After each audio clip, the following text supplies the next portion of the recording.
Oh, here we go. After you go live, use IG. Okay. Are we live? All right. What's up, y'all? I am Omi Bell, and this is the after party for the Omi Show that we just recorded. I'm here with my co-host Cope. What's up, man? I'm good. How are you? Happy New I'm Year. good. We over here now. We over here talking to these people on this side. All Exactly. right. I'm excited. Okay. So we were talking about 2026 trends. Okay, that's what we've been over here talking about. And some predict. 2026 trends. What we think is staying, what we think is leaving. What we think was in 2025 is gonna come over to 2026. What we think gonna end in 2025 and it started like all the things, whatever we think is gonna happen. That's what we talking about. Okay, you know that you can't see people who are live on Instagram, by the way. Okay, good. All right, trends. So we were talking about we talked about elections. Oh, we were ending on media trust. Hmm. Where do we think people are gonna go with trusting the media right now? I What think what I what you think think? people are not trusting the media. The people are not going to trust corporate media. People are going to trust citizen journalists. We've seen it with the recent fraud allegations um, in Michigan, or sorry, Minnesota. But what we're going to learn is we're going to start to value a little bit more of actual journalism. So people are going to migrate after a lot of this fake journalism hits. And people start revealing that people are not going to trust the citizen journalists at first. So by the end of the year, my prediction is we're going to see more mainstream journalists start their podcasts, and they're going to start growing their following exponentially on these Substacks. And that's where we're going to see by the end of 2026, we're going to see Substacks and people trust real journalists or people who are citizen journalists that start to form real operations. So I mean, I think that Don Lemon Hmm. is seems to have taken off in a way. I wonder why Joy Reid did immediately pivot. I wonder if she is. I wonder if she's trying to get like another spot somewhere before she goes straight into. Because I mean, okay, so in my opinion, what could happen is that Don Lemon, Joy Reid, Katia from the Native land. New York Post, New York Times. No, the Washington Post. The Oh, Washington you Post. carrying it to you. Yeah, yeah, Karen yeah, Atia. Just start everybody just for I mean at this point assemble the Avengers of journalism yeah. and be That like would be at the nice. system we going straight for content. I would love to see it, but I think that's what like a media publication is, and what we've seen is people been able to figure it out on their own, and without the overhead of like systems, people are able to do it themselves. They're able to eke out more revenue with creating their own universe. And if they team up, it's with someone that has a better ecosystem to eke out revenue. And I haven't really seen too many journalists that are the kind of the owners of their voice be able to run an organization and be the voice. You No, got you saying something Tucker because okay, and Gold. so let's talk creators versus platforms. Hmm. Like where do we think things are gonna go with creators versus platforms? So I don't know if I still have it pulled up. Yeah. So I don't know if y'all saw the CEO of Instagram, Mosseri, I think it's Adam Mosseri. Anyway, Hmm. he put up this post that I thought was like so one, I love the way that they have him storytelling. Is Hmm. because he really comes very authentic straight up to the screen. But Hmm. in this one, he put it out in a swipe post. Him, his team, whoever. But whatever. I was impressed by it. He says individuals, not publishers or brands, establish that there's a significant market for content from people. Trust in institutions is at an all-time low. We turn to self-captured content from creators we trust and admire. Now that's interesting. We like to complain about AI slop, but there's a lot of amazing AI content. Even the quality of AI content has a look though, too slick, too slick, skin too smooth. That will change. We're gonna see more realistic AI content. Authenticity. I thought this was interesting.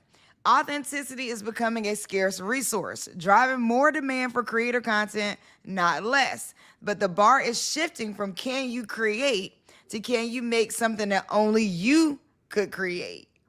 Now, I think this is an interesting pivot in terms of like, will people trust media, what media looks like, and like who's gonna follow what? Because now we've accepted the world where everybody can create something. That's not even in question. The question is not whether or not you can create something. We have now accepted a world where everybody can create something. And Yeah, I think that's 100%. I also think there's something else that is interesting that's forming is the form factor. Like when you talk about platforms versus creators, we've seen vertical video become really big in 2025. I don't think it's going to last till 2026. what? Okay, wait a minute.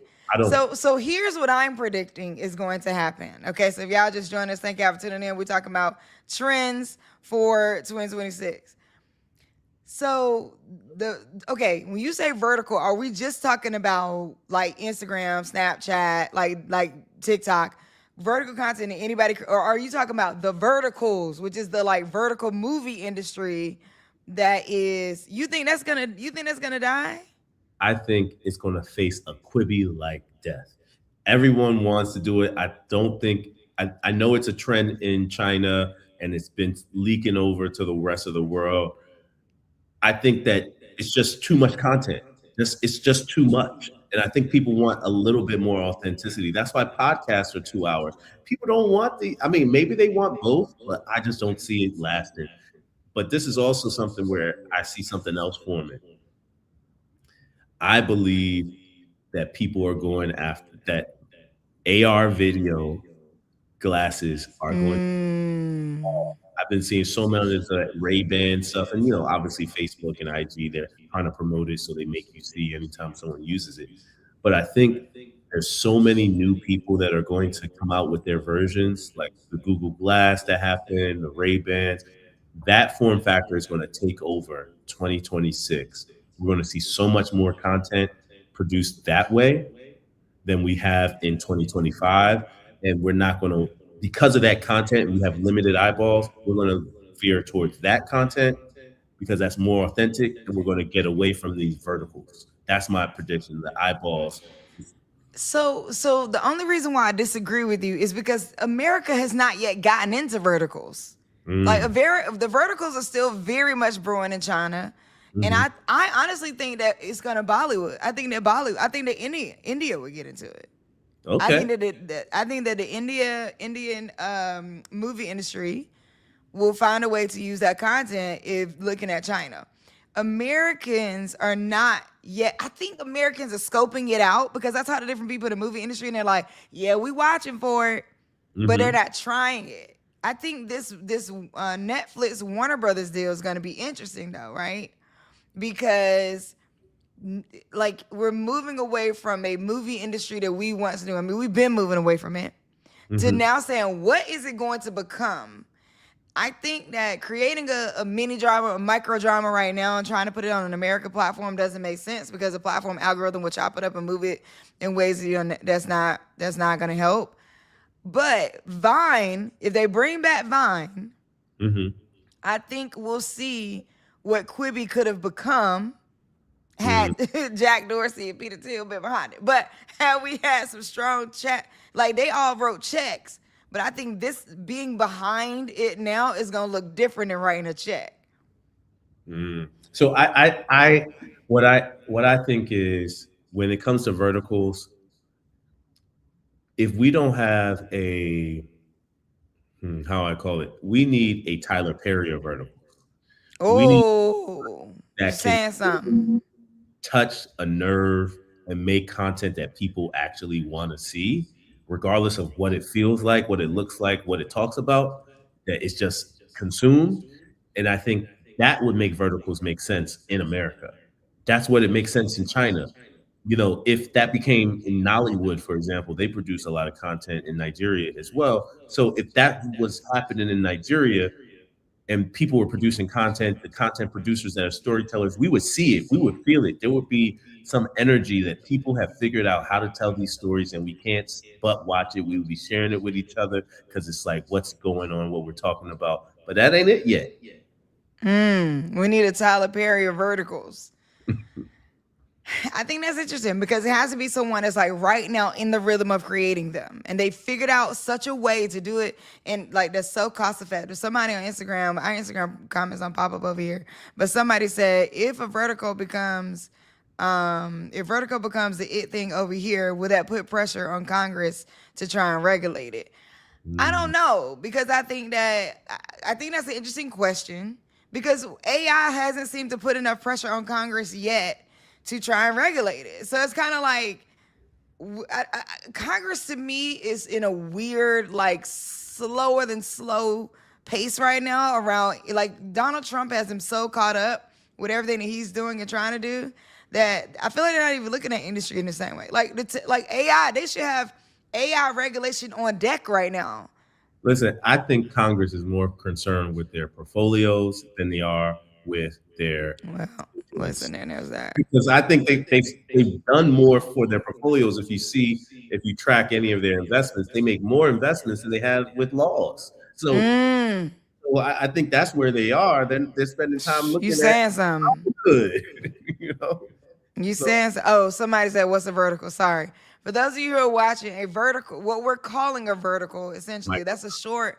That is like a short way of referring to these micro dramas that have been created and filmed in a vertical format. So instead of your typical, show that's filmed in a landscape format, these dramas, soap operas, telenovelas, if you will, if it was Hispanic, like they are filmed in a vertical format. And then they're on platforms that are designated for you to be able to watch. And it's not these what we're calling verticals, these are heavily watched in China, but they're watched here too.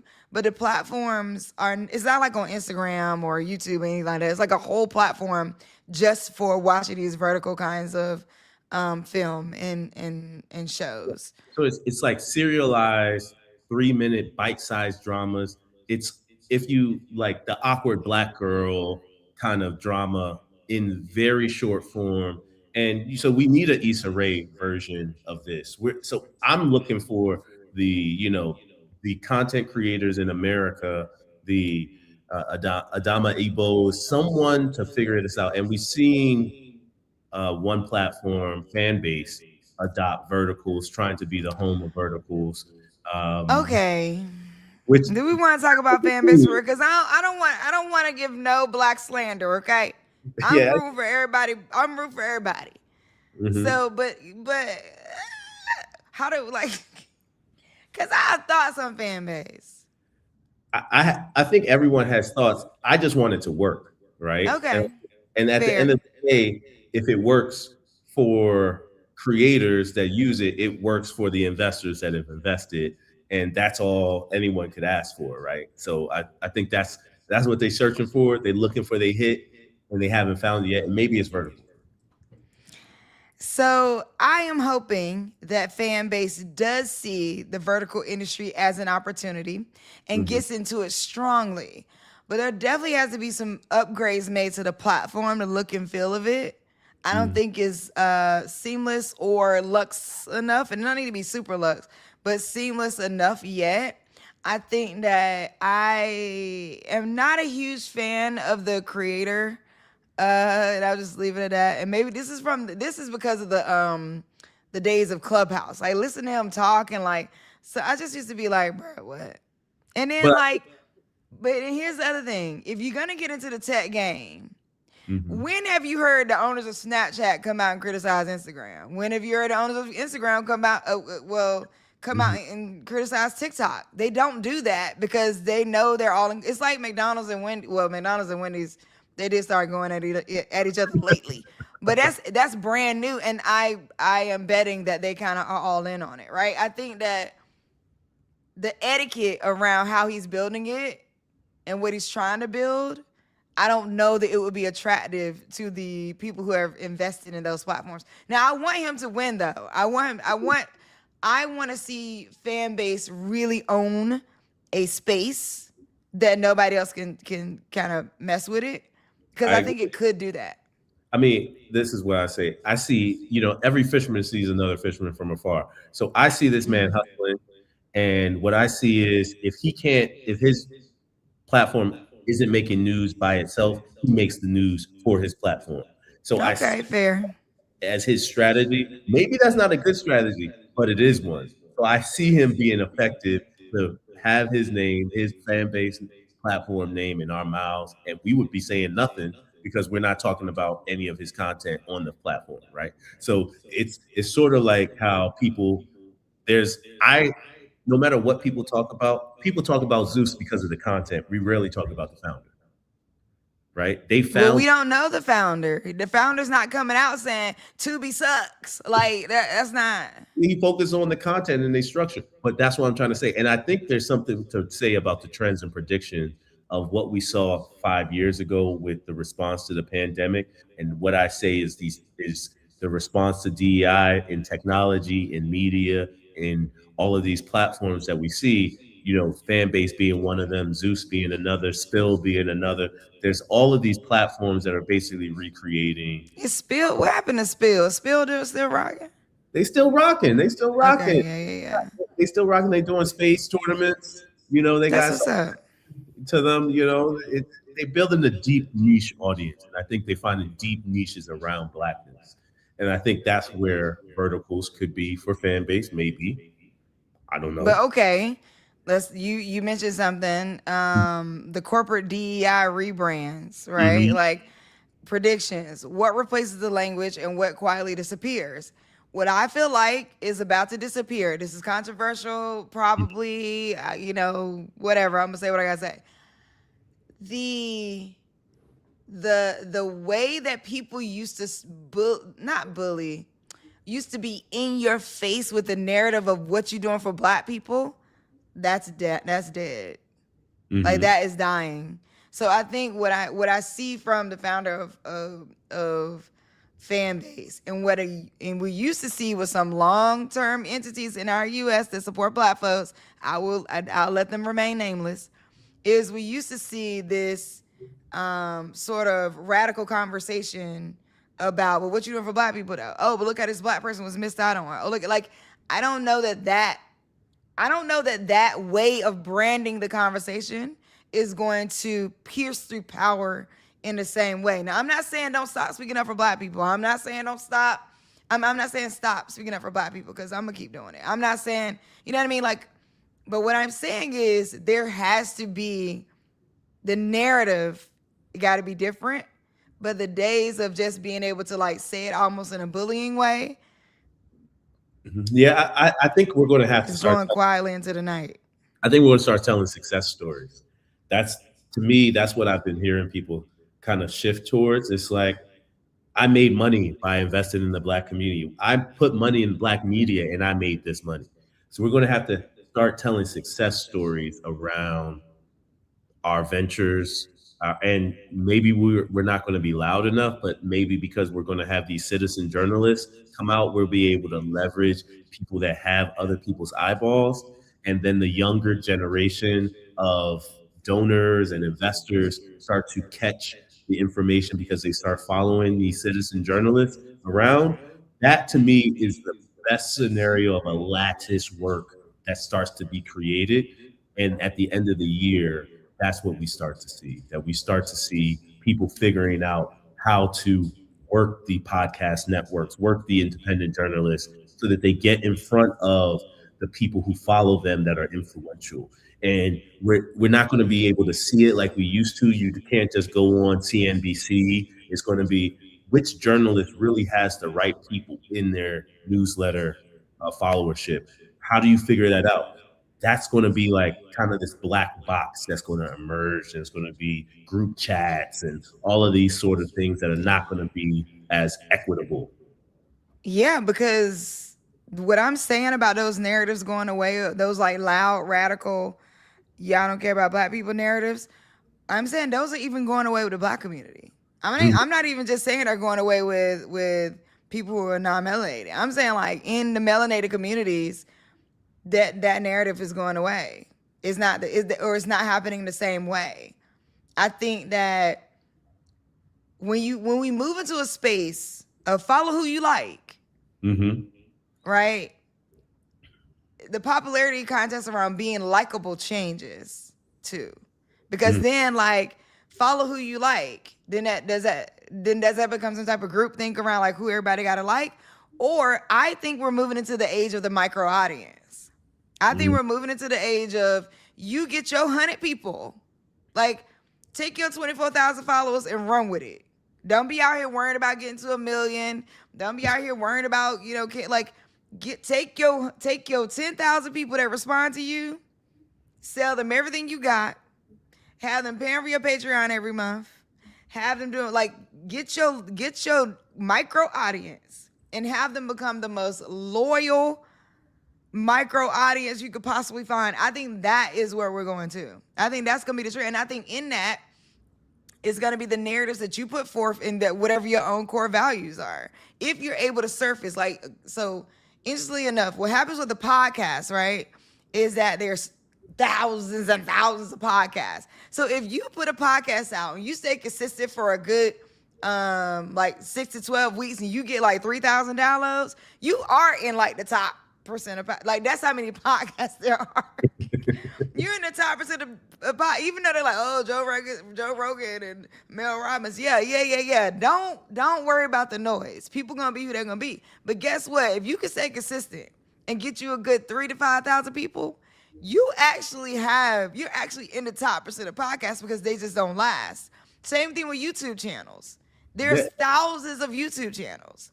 So It's if you kind can of get consistent and get to a certain level of subscribers, you're now in the top ranking YouTube because people just don't. It looks like one thing. It's a facade. It's not what it looks. It's not real. I mean, it's like what Ryan Leslie speaks about when he talks about Superphone and his audience, and he just needs a good 40,000 fans, right? So he can make his money, do his tours, do his shows.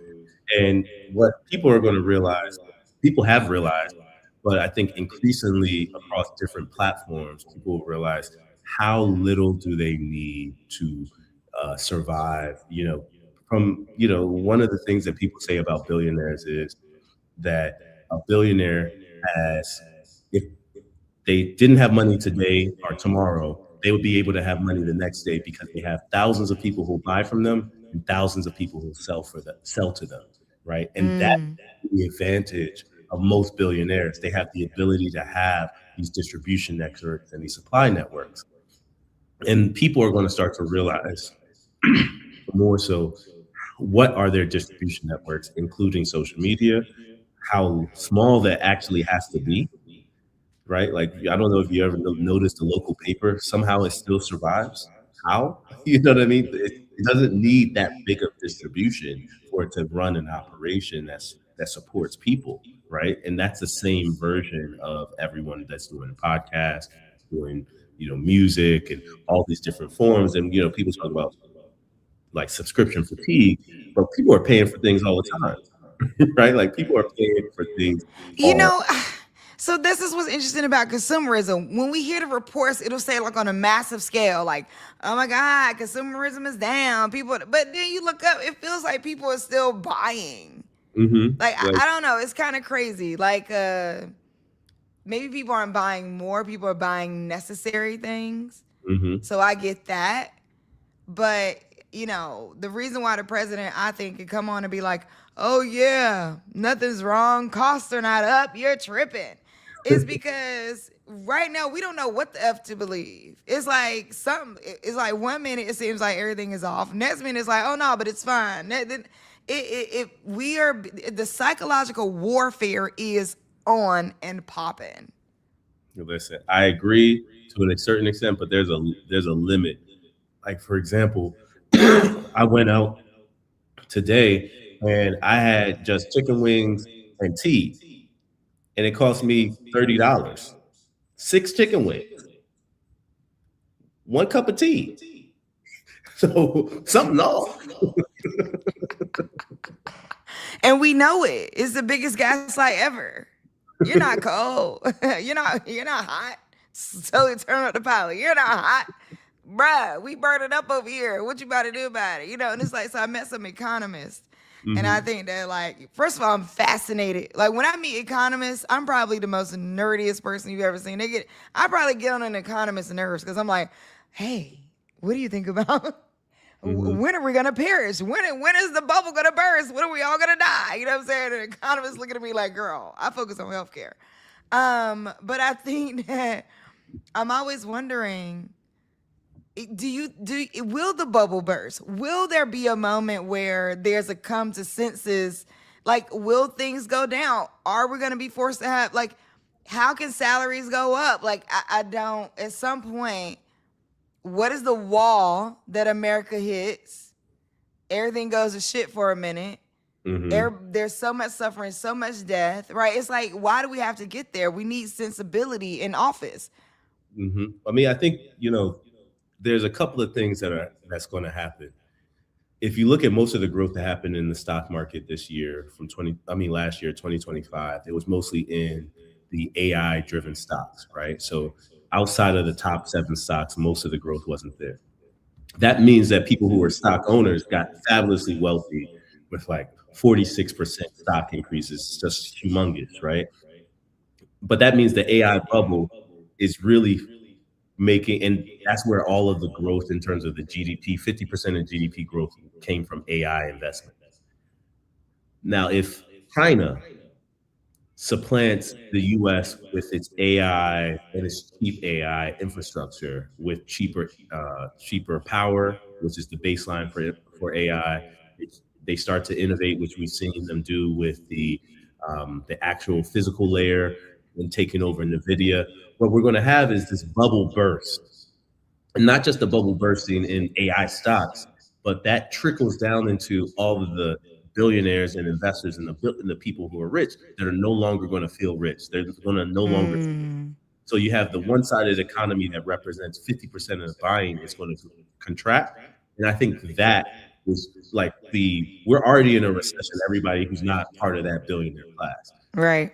But once they start feeling it, and it's going to be because of AI, and if AI slows down, then we're going to have a real bubble pop, and it's going to be kind of like a real lesson, and it'll be a Trump lesson. And it's already a crazy economy because of Trump. I can't imagine Trump trying to figure things out for real, because this is him trying right now, and it looks and it's, Mm, imagine he starts actually trying in the future, and then you have the Democrats win in 2026.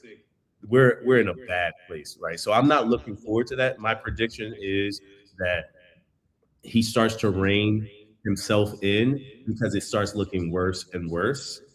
But they still keep on saying 2026 Q1, Q2 with no tax on tips, no tax on overtime is going to make the world go round. So I guess after the tax return season, we're going to really see them really see. We're going to really see if they really believe in what they're saying. well, on that note, we're gonna talk about we got when we come back. I do want to talk about tariffs. We're talking about things that started last year. Are they gonna keep going? Are they gonna end? What do we think about this trends around these bombings? Nigeria got bombed. Venezuela got bombed. Like, what do we think is gonna happen with that? Do we have a war on our hands? What are we looking at? We got to take a quick break. You're watching the Omi Show. Thank y'all so much for joining us. This is gonna be something that we started to do. Try to do at least once a week. I can't tell y'all what schedule we're gonna do it on though. Because right now we just doing it when we record the actual recording of the show. That we come here for the after party. But I'm loving the dialogue, loving the conversation, and loving all the people chiming in. I see you on Instagram. Thank y'all so much. And Instagram comments on pop up on the screen that we're on. But I'm looking, so if you drop comments in the Instagram comment box, I got you. If you're on YouTube and you're watching, make sure you drop those comments too. Yeah, we'll be right back. All right. I want to tell y'all about a special product that I have with me today. Because after getting sister locks, I thought the days of being able to comb my hair at all or comb for volume were over until I found the Curl Plus Comb by Cosmology. This was created by some BGV founders, Latoya, Latasha, and Latrice. The finger-shaped teeth, they're pointed, but they give me instant volume. They're made to mirror your fingers. This long, thick parting piece right here allows you to part with ease. I love the product and the story behind it. A Miami-based sister-led brand solving real beauty problems. Go to cosmology.com and use the code OMI10 for 10% off. That's right. Go to cosmology.com and use the code OMI10 for 10% off your comb.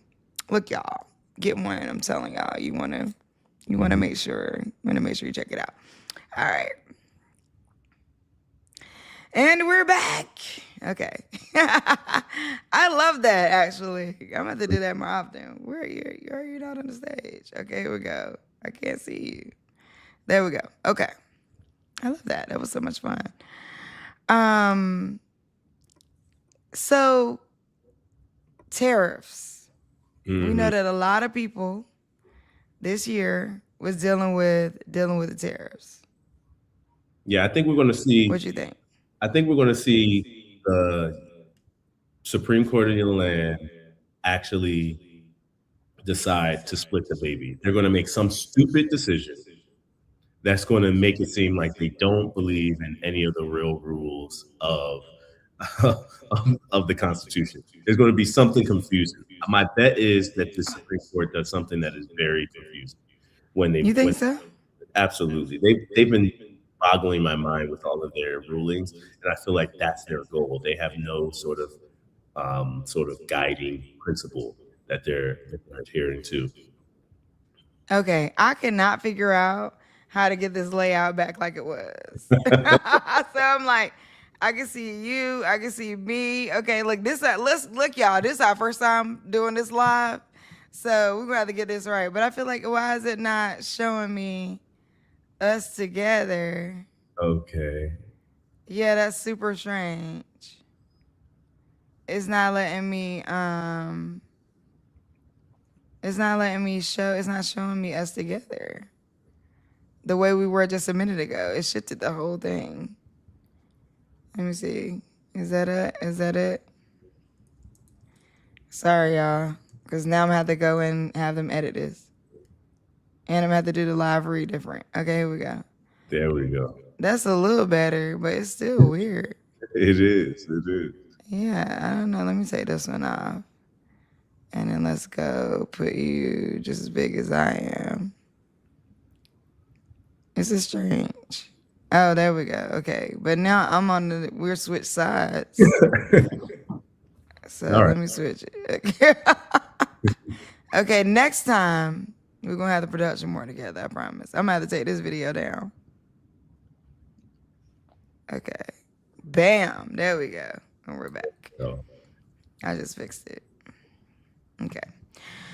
So a lot of people, I just did a live read about cosmology, and a lot of people are facing the things that are happening with tariffs. Does the tariff war continue? Was there a win in the tariff war? Like, was there a win for being like, oh yeah, tariff you, no tariff you back, no tariff you, no tariff you back? Like, I feel like that conversation has started to like die out, that we're not talking about it. Yeah, I think it's going to continue to die, but I think what we're going to realize is that America has created a lasting change in everyone's business minds of how to balance out the U.S. and the rest of the world in terms of foreigners that are coming in. Like, I don't know about you, but what I've experienced is there's an ice cold nature of, if you're talking about someone else coming into the States, my cousins in the UK are like, they don't want to come to the United States because they don't want to give up their social media. America is like a pariah state in a real way, in a strange way. That's why Las Vegas is going down, and even Miami tourism is going down. And now we're going to have these global events in America. And I really want to see how they perform. I don't know what's your prediction on how well America does with the FIFA World Cup and the attendance. What do you think is going to happen? Yeah, if the FIFA World Cup attendance goes down, we are truly in trouble. Now, interestingly enough, I think that we were talking to a group, you and I, because we're going. Black Girl Ventures has a partnership with the Consumer Technology Association. We will be at the Consumer Electronics Show next week, CES, and it's a global event. It's one of the largest trade shows in the world. I have not had a chance to talk to them directly, but I'm curious around like what I'll see this year. So where we typically have our panel at is in Eureka Park, and I'm excited to host it. I'm excited to be there. But some of the things that are, one of the delegations that we spoke to, that they were bringing folks from Senegal, and they mentioned that they won't be able to, just because I think people are afraid that they won't be able to get out of the country or get into the country. So I think that like there are some interesting things like that we may see when you talk about like the World Cup, you talking about the Olympics is coming, right? Like I think though America tends to see these moments, like we're like Americans are capitalists first, right? Like our government, we're capitalists first, and so in that sense, I think that if that starts to wane, hopefully that's a big wake up call for the business people of America to be like, oh, hold up, because if the World Cup, bro, that's like the biggest event on the planet. If That we is, can't get it together for the World Cup, we are in trouble. yeah, I But agree. I agree. but here's the thing. Sorry, one more thing.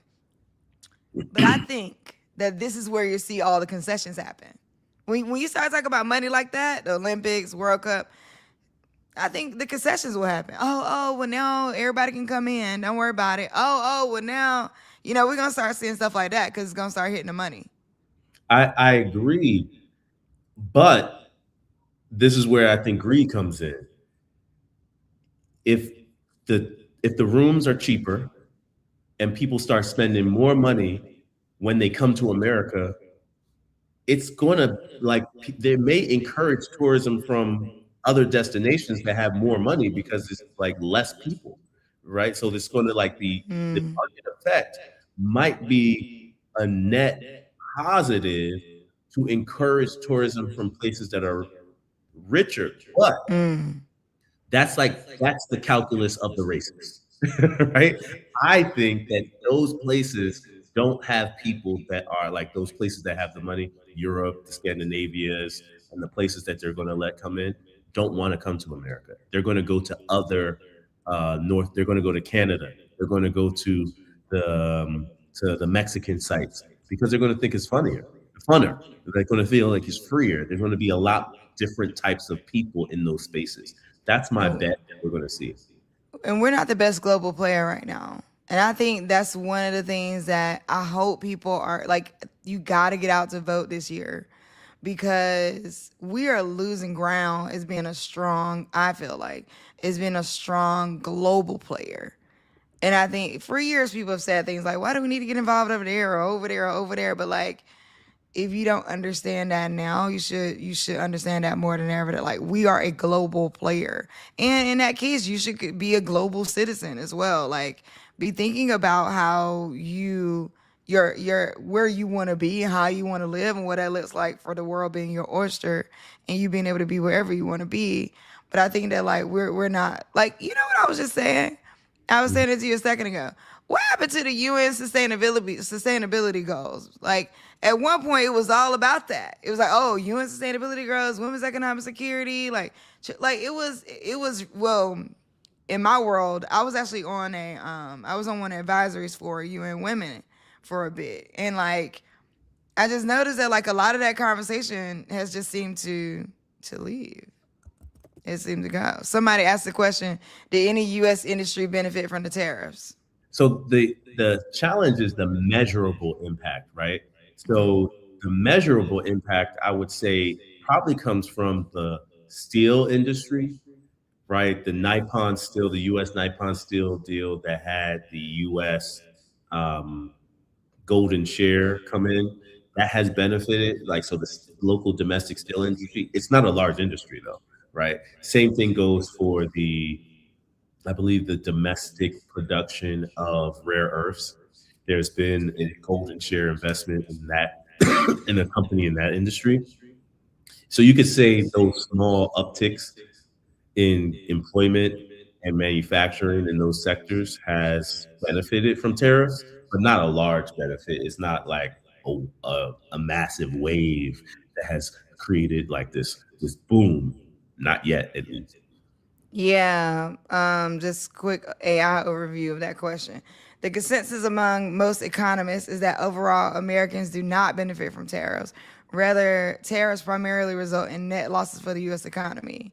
But there's limited benefits for specific groups. The federal government collects billions of dollars in tariff revenue. However, this revenue comes at a high cost to the rest of the economy and is insufficient to replace major revenue sources like income tax. Protected domestic industry, companies and industries shielded from foreign competition, such as, like you said, steel, aluminum producers, can produce a competitive advantage, increase demand, and higher short-term profits. Workers in protected sectors. Some workers in these specific import competing industries may experience modest job gains, like you said. Though economists argue this is insufficient. You know who I think has So, benefited that we didn't talk about? I mean, who? kind of lost in this are the financial speculators, because Oh my you God. you get to bet on all of these different platforms, these outcome platforms or prediction platforms. That's one financial speculation group. And then the other financial speculation groups are buying these claims on tariffs that The they think brokers. are funded, right? So there's an interesting mix of people who are going to benefit from this, which is a zero sum game of who actually, if this tariff policy gets approved by the Supreme Court or validated by the Supreme Court, rather. Well, So listen, so much more to talk about. Anything you want to talk about that we didn't talk about? Because we gonna get ready to get up out of here. I think the one element that I would definitely like to talk about are the business trends that we're going to see. I have a bet that in 2025, 2026, we're going to see a major acquisition by an African fintech in America or Europe. There's been a few smaller ones, but I think we're going to see a major splashy acquisition of a U.S. of an African fintech in America. That's my bet. We're going to see something, some large figure, something. I think there's so many. There's a few African fintechs that have grown the scale, and Mm-hmm. they want to they want to exit, so they're going to try to create a narrative or a story that involves the U.S. or the European fintech that they acquire. Now, are you saying that they're gonna get acquired by an American company or they're gonna acquire an American company? I think it's going to be the ego-driven acquisition of a African company buying a U.S. company, trying to swallow. What? That would be that there is a couple fintech platforms that have gotten huge. That's interesting though. That's an interesting bet. I think that's interesting. In There's, terms of like what I think is in Africa, I think the movie industry is gonna take off. mm, I, I, This I, I think so. I've been seeing some moves in that category, and also in the music category. I think we're going to see some interesting culture plays, culture technology plays that are going to take advantage. One of the things I will also say that is a trend that we should look out for in the business community is going to be about um, the consolidation of technology companies. The Yeah. the consolidation of technology companies that we've seen acquisitions of Bending Spoons, a European company that has been buying things like Eventbrite, even StreamYard, and things like that. I think we're going to see the growth of these technology holding companies acquiring and consolidating these tech companies. I think we're gonna see mergers and acquisitions that we did not ever think would happen. That's what I think that like I think that there's gonna be a couple I think a couple multimillionaire black folks are gonna get mergers and acquisitions in a way that we didn't think either or that we don't want. Like I think that or they're gonna end up like what if Rihanna freaking buys uh I don't know, Estee Lauder? That'd be crazy. Yeah, I You know what mean, I'm saying? buy back the half from of her business from LVMH that has been. Yeah. I think there's going to be some of those things. You know, there's mergers and acquisitions, and there's murders and inquisitions. So I think that there's going to be. We've seen some in the Black business community, some workouts, some challenging business workouts that are going to happen. I know we only like to root for everybody Black, but there's been a lot of interesting business challenges that have been worked out this year. And, you know, people ain't running and telling now about other people's business that haven't worked out, but there's been some interesting things. I think we're going to see a lot more workouts in, Wait. Tell me what you mean by workouts. So I you mean, mean like people that were like at the brink and then they figured it out and they pivoted, or do you mean like workouts like tell me more? well, what I mean is there's the bankruptcy code that now allows for people to buy, like debtor in possession, buy their businesses out of their challenges, their business challenges. They might have new debts and they have to reorganize. We've seen a few Black businesses or Black-led businesses that have raised capital and had very well-known founders have to work out these challenges in public. And Who? so we've seen things like Uncle Nearest with Fawn Weaver. Oh, okay, yeah. We've seen John Henry with, Yeah. so With we've Luke. seen with Loop, and we've seen these challenges happen. And I think we're going to see an increasing amount of this happening. And I think we might see people get better at it.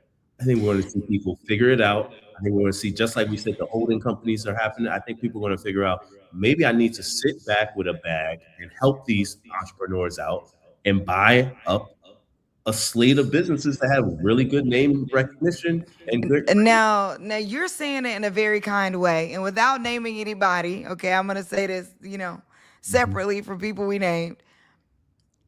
To your point, I think there is a slow burning rhythm Mm-hmm. of damn near hostile takeovers. Yeah. Okay, like you said it real kind, like, oh, we see people work it out. I'm like, work it out. Like, no, people are seeing these Black-owned brands and being like, oh, you know what? You made a misstep somewhere. Mm-hmm. We could see it. We got the money. Let's put you in a bind. Let's hand over the brand. You know what I mean? Like, and it is different folks behind different scenes being like, oh, because some of these brands did make missteps, right? Like, it's not all of it's super made up. Like, some of this is like, oh, somebody sees your gap and they go, you know what? Why don't you just hand that over here? I got it from here. And I'm like, should people fight? Should they try to fight? Should they let go? I think, and it's not always bad to let go, but I honestly don't have the answer to that. And that's what I said. I'm not referring to any one brand. I'm just speaking generally that, like, because I've heard about this for other brands too that are smaller, where people have noticed they've established themselves, they've gotten in the stores, the brand is strong, and then the founders have made missteps, and they're like, oh, why don't you just go ahead and hand it over here? No, I mean, I'm seeing this. I'm talking to founders specifically that are considering doing roll-ups of these different types of brands that have built up, maybe made missteps. I'm thinking about just myself. This is, from a capital entrepreneur like we are, right? Someone should launch a distressed debt fund that is out here doing workouts in distressed situations and saying, how can we, just like bending spoons, raise capital to not be predators, not to be vulture capital, but to be victors, and say, how do we help everyone win in this scenario? Get the founders to be able to stay on, to maintain their customer base, because the story and the narrative is important. How do we? But bro, this would be upsetting me about Black billionaires. You know what I mean? Like, everything you're saying right now is what be pissing me off about this person making $1 billion, this person's worth $2 billion, this person's worth this billion, that billion. Like, why aren't they thinking, let's start a distressed fund? You know what I'm saying? Invest or bring these folks back, because there's a bunch of non-melanated people seeing our value. Well, I think someone has to get greedy. I think greed has to be savior capitalism. It has to be greed, and it has to be pure, unbridled. We are going to make a boatload of money like this. And once we have a real example of someone being able to do that, not trying to be saviors and saying we're social justice warriors with capital. No, we are out here going to take advantage of our position. We know all of the founders, we have all the capital, and we're going to make this a win-win-win scenario. But it usually And we're ends. gonna make a boatload of money in the process. Yeah, that's an But opportunity. this goes back to me because Mhm. we said we was about to end, but now this is a hot topic because do people believe in the money making ability of black owned businesses? And I think that people believe in the cultural impact sometimes of black owned businesses, but I don't know for whatever reason. There's just some gap in being like black owned business make money. Like I don't know, even trying to pitch and say, "Hey, black owned business do make money." What is that about? Like, why don't people see that? But they do believe in And certain areas, sports, sports, entertainment. music. So I think leaning into that in addition to like the other business categories, like because people believe that people will take advantage of sports players, and you could take advantage of sports players if you. People believe that you could take advantage of musicians. So the people give money to black entrepreneurs that they believe are in the business of taking advantage of black musicians, right? They will give money to people who are like partnering with athletes because they believe that they are in the business of taking advantage of those athletes because they don't believe in those people. So I think maybe leaning into the bias, but also actually value system. You know what I mean? Like you don't have to act like what people will buy into. You don't have to act like what people would buy into. Interesting. They give you the money to be a jerk, but you could just be a good person and make money. Like where you can lean into their bias. Can you be a good person and be a billionaire? Like I said, you just have to have Uh, thousands of suppliers and thousands of people to sell to. And in those thousands of interactions, there's going to be some times where you're going to have to cut people where it hurts, cut them to the quick. So, it's not in every interaction that's going to feel good for everybody. So that's how I feel. yeah, such as business, right? Mhm. Wow. Well, listen, this has been the Omi Show at the party. I appreciate y'all. Subscribe to the Omi Show on YouTube at the Omi Show. Also, you can follow Cope on IG at Cope Connects. You can follow me on Instagram as well at Omi Bell. I really appreciate y'all for tuning in. And those who left comments, and I see people just coming in from the Instagram. Next time, we're gonna have this production down pat a little bit more. All right. Next time, I'm also know how to stream live on TikTok. We will stream live on TikTok at the same time. But yeah, for now, that's all, folks. Y'all make sure y'all get out and vote this year. More episodes to come. We appreciate y'all. All Appreciate it. right. Peace. Peace.